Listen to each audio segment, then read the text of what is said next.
राधे राधे दोस्तों, आज हम शिव पुराण का पाठ शुरू करते हैं। शुरू करने से पहले मेरी आप सबसे विनती है कि मेरे चैनल को सब्सक्राइब, लाइक और शेयर करना ना भूलें, ताकि हम आपके लिए अच्छी अच्छी कथाएं और पुराणे ला सकें। ओम नमः शिवाय। चलो आइए शुरू करते हैं। राधे राधे दोस्तों, आपका फिर से स्वागत है मेरे YouTube चैनल राधे श्याम में। आज हम आपको नरक में गिरने वाले पापों का संक्षिप्त परिचय देते हैं। संत कुमार जी कहते हैं, व्यास जी, जो पाप परायण जीव नरक के अधिकारी हैं, उनका संक्षेप से परिचय दिया जाता है। सावधान होकर सुनो। पर स्त्री को प्राप्त करने का संकल्प, पराय धन को अपहरण करने की इच्छा, चित्त के द्वारा अनिष्ट चित्त तथा न्याय करने योग्य कर्म में प्रवृत्त होने का दुराग्रह, ये 4 प्रकार के मानसिक पाप कर्म हैं। असंगत प्रलाप, बेसिर पैर की बातें, असत्य भाषण, अप्रिय बोलना तथा पीठ पीछे चुगली खाना, ये 4 वाचिक वाणी द्वारा होने वाली पाप कर्म हैं। अभ्यक्ष, भक्षण, प्राणियों की हिंसा, व्यर्थ के कार्यों में लगना और दूसरों के धन को हड़प लेना, ये 4 प्रकार के शारीरिक पाप कर्म हैं। इस प्रकार ये 12 कर्म बताए गए हैं जो मन, वाणी और शरीर, इन 3 साधनों से संपन्न होते हैं। जो संसार सागर से पार उतरने वाले महादेव जी से द्वेष करते हैं, वे सब के सर्व नरक को समुद्र में गिरने वाले हैं। उनको बड़ा भारी पातक लगता है। जो शिव ज्ञान का उपदेश देने वाले तपस्वी की, गुरुजनों की तथा पिता ताऊ आदि की निंदा करते हैं, वे उत्तम मनुष्य नरक समुद्र में गिरते हैं। ब्रह्म हत्या, मदिरा पीने वाला, सुवर्ण चुराने वाला, गुरुपत्नी गामी तथा इन 4 से संपर्क रखने वाला 5वीं श्रेणी का पापी, ये सब के सब महापात की कहे गए हैं। जो क्रोध से, लोभ से, भय से तथा द्वेष से ब्राह्मण के वध के लिए महान मर्मभेदी दोष का वर्णन करता है, वह ब्रह्म हत्यारा होता है। जो ब्राह्मण को बुलाकर उसे वहीं कुछ वस्तु देने के पश्चात फिर ले लेता है तथा जो निर्दोष पुरुष पर दोष आरोपण करता है, वह मनुष्य भी ब्रह्म हत्यारा होता है। जो भरी सभा में उदासीन भाव से बैठे हुए श्रेष्ठ द्विज को अपनी विद्या के अभिमान से अपमानित करके उसे निस्तेज हत प्रतिब कर देता है, उसे ब्रह्म हत्यारा कहा गया है। जो दूसरों के यथार्थ गुणों का भी बलात् खंडन करके झूठे गुणों द्वारा अपने आप को उत्कृष्ट सिद्ध करता है, वह भी निश्चय ही ब्रह्म हत्यारा होता है। जो सांडों द्वारा वाही जाती हुई गौ के 7 गुरु से उपदेश ग्रहण करते हुए द्विजों के कार्य में विघ्न डालता है, उसे ब्रह्म हत्यारा कहते हैं। जो देवताओं, ब्राह्मणों तथा गौ के उपयोग के लिए ही दी हुई भूमि को हर लेता है, उसे ब्रह्म हत्यारा कहा गया है। देवता तथा ब्राह्मण के धन को हर लेना और अन्याय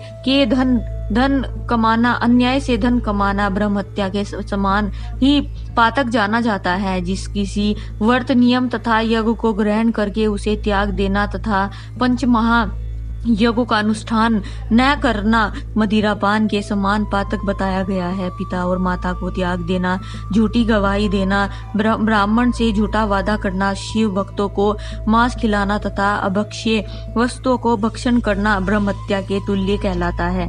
वन में निरपराध प्राणियों का वध कराना भी ब्रह्म हत्या के ही तुल्य है। साधु पुरुषों को चाहिए कि वह ब्राह्मण के धन को त्याग दे, उसे धर्म के कार्यों में भी न लगाए, अन्यथा ब्रह्म हत्या का दोष लगता है। गौ के मार्ग में, वन में तथा गांव में जो लोग आग लगाते हैं, वह भी ब्रह्म हत्या ही करते हैं। इस तरह के जो भयंकर पाप हैं, वे ब्रह्म हत्या के समान माने गए हैं। ब्राह्मण के द्रव्य का अपहरण करना, पैतृक संपत्ति के बंटवारे में उलट फेर करना, अत्यंत अभिमान और अधिक क्रोध करना, पाखंड फैलाना, कृतघ्न करना, विषयों में अत्यंत आसक्त होना, कंजूसी करना, सत्पुरुषों से द्वेष करना, पर स्त्री सगामम करना, श्रेष्ठ कुल की कन्याओं को कलंकित करना, यज्ञ बाग बगीचे सरोवर तथा स्त्री पुरुषों का विक्रय करना,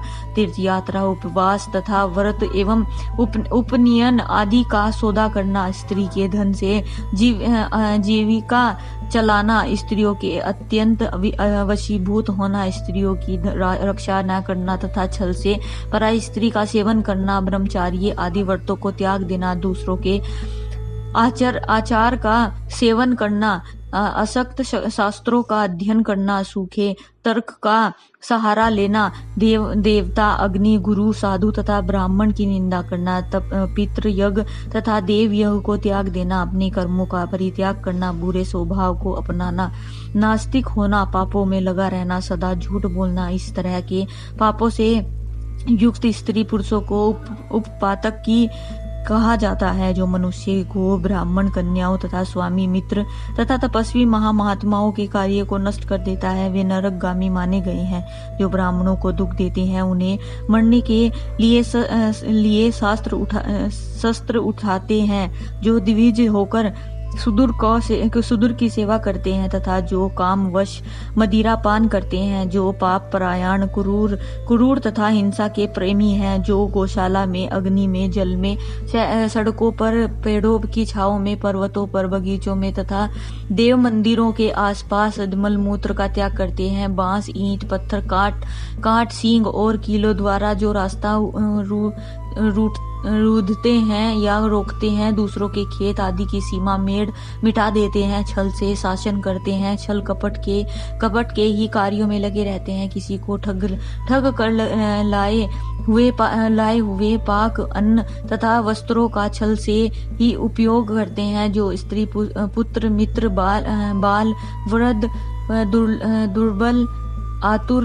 वृत्य अतिथि तथा बंधुजनों को भूखे छोड़कर स्वयं खा लेते हैं, जो अजितेंद्रिय पुरुष स्वयं नियमों को ग्रहण करके फिर उन्हें त्याग देते हैं, संन्यास धारण करके भी फिर से घर बसा लेते हैं, जो शिव प्रतिमा का भेदन करने वाले होते हैं, गौ को क्रूरता पूर्वक मारते हैं और बारंबार उनका दमन करते हैं, जो दुर्लभ पशुओं का पोषण करते हैं और सदा उन्हें छोड़ देते हैं, अधिकार लाद उन्हें पीड़ा देते हैं तथा सहन न होने पर भी बलपूर्वक उन्हें छल या गाड़ी में जोतते हैं अथवा उन्हें ऐसे योग बोझ खिंचवाते हैं, जो उन पशुओं को खिलाए बिना ही भार ढोने या छल खींचने काम में जोत देते हैं, बंधे हुए भूखे पशुओं को चरने के लिए नहीं छोड़ते हैं तथा जो भार से घायल, रोग की पीड़ा तथा भूख से आतुर गाय बैल अत्यंत पूर्वक पालन नहीं करते हैं, वे सब के सब गो हत्यारे तथा नरकगामी माने गए हैं। आज की कथा में समाप्त करते हैं, आगे की कथा कल सुनाएंगे। ओम नमः शिवाय। अगर आपको मेरी वीडियो अच्छी लगी तो बेल आइकन दबाना ना भूलें, ताकि आपको मेरे आने वाली वीडियोस का नोटिफिकेशन मिलता रहे। धन्यवाद। ओम नमः शिवाय।